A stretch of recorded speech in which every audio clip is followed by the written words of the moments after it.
Ahora vamos a recibir a dos doctoras de la UAC.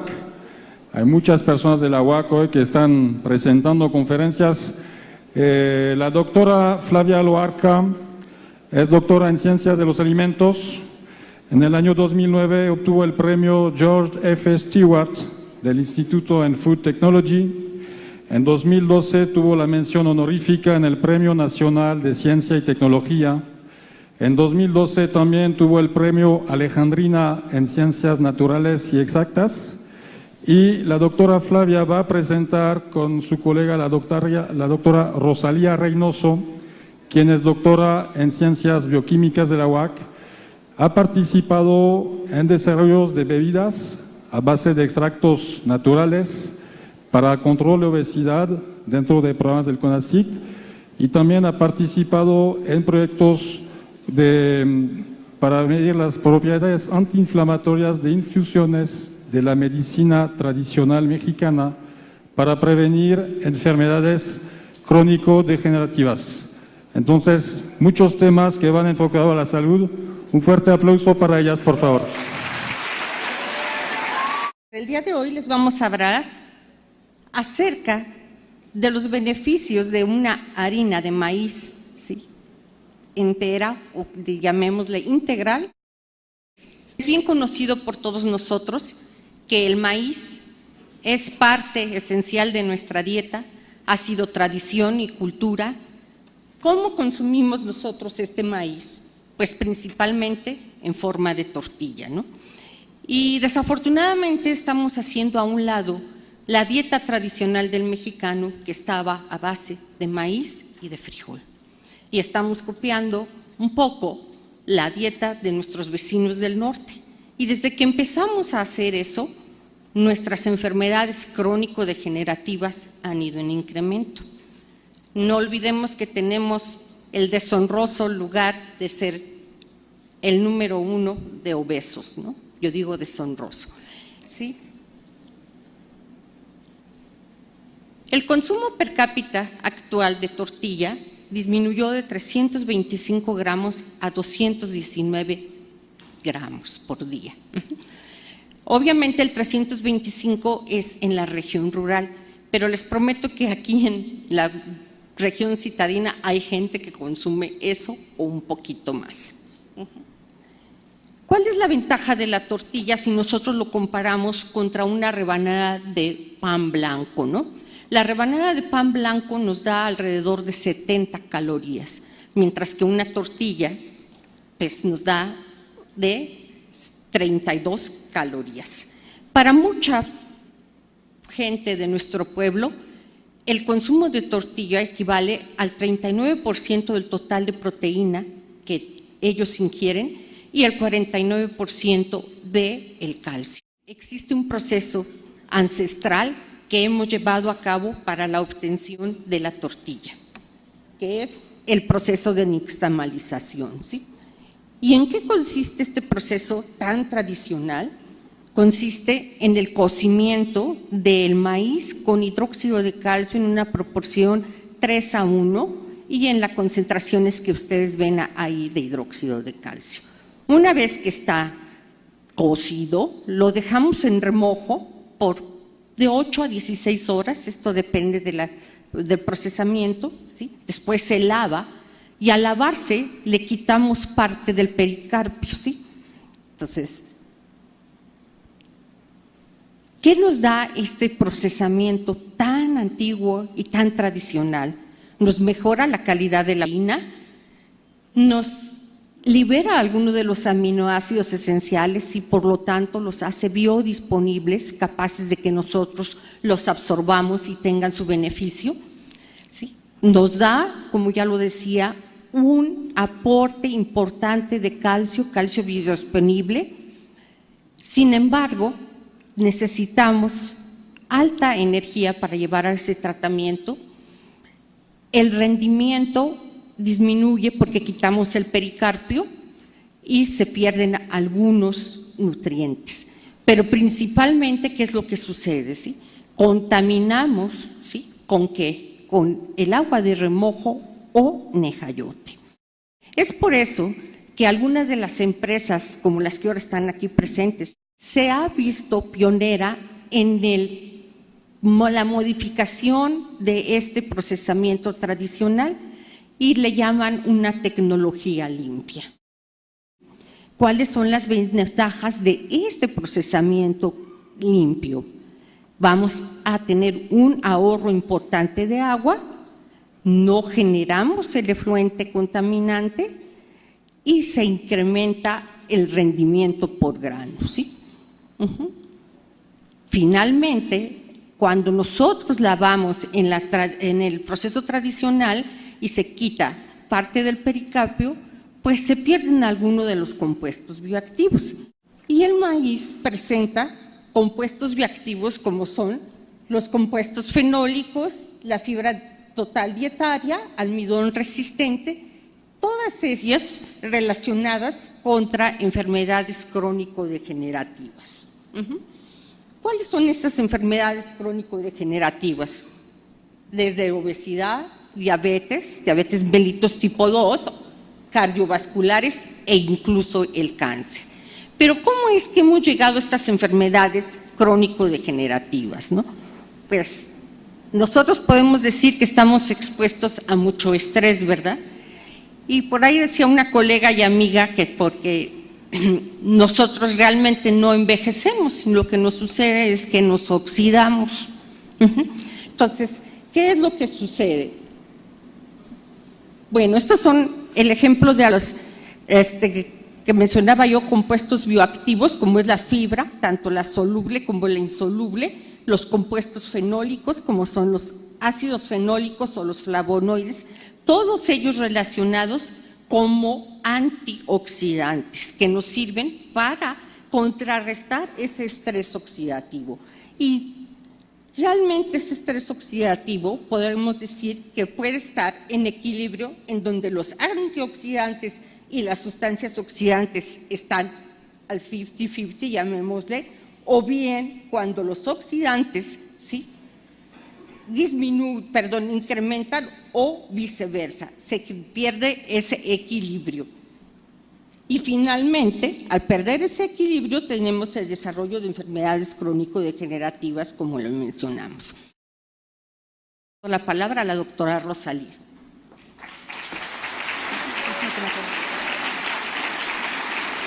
Muchas gracias. Y para poder continuar con la presentación, es importante solamente aclarar que las transiciones importantes que ha tenido México, una de las que más ha afectado a la población obviamente es la salud. Y entonces quisiera que ustedes observaran cuáles son las principales causas de muerte que tiene nuestro país. Y resulta que tenemos enfermedades del primer mundo. Se está muriendo la gente en México por enfermedades crónico-degenerativas. Y como ya comentaba la doctora Loarca, ustedes pueden observar en la diapositiva, la principal causa de muerte que tiene México es diabetes. Las estadísticas nos señalan que el sector salud está gastando alrededor del 25% de su presupuesto para poder tratar la enfermedad. Y lo que es más alarmante aún, presupuestos de familias, 40 al 60% de ese presupuesto se destina para poder tratar la enfermedad, ¿sí? Entonces, ¿cuál es el problema de la enfermedad?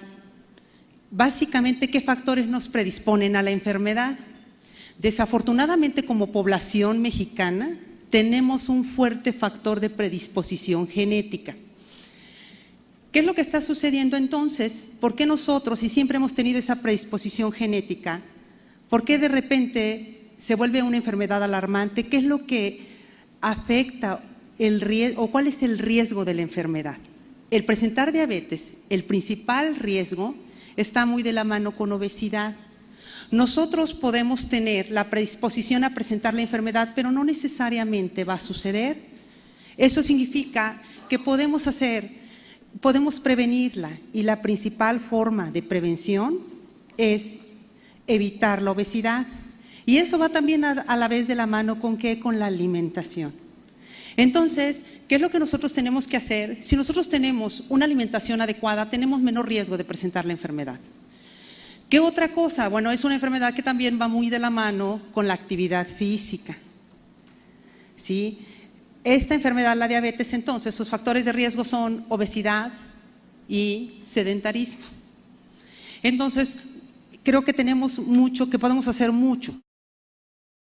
Bueno, las recomendaciones principalmente son cuando la diabetes todavía no está muy descontrolada, eso significa cuando tenemos niveles de glucosa abajo de 200 miligramos, la persona sana debe tener abajo de 100 miligramos por decilitro. Una persona diabética con niveles todavía alrededor de 200 puede controlarse solamente con dieta y ejercicio, ¿sí?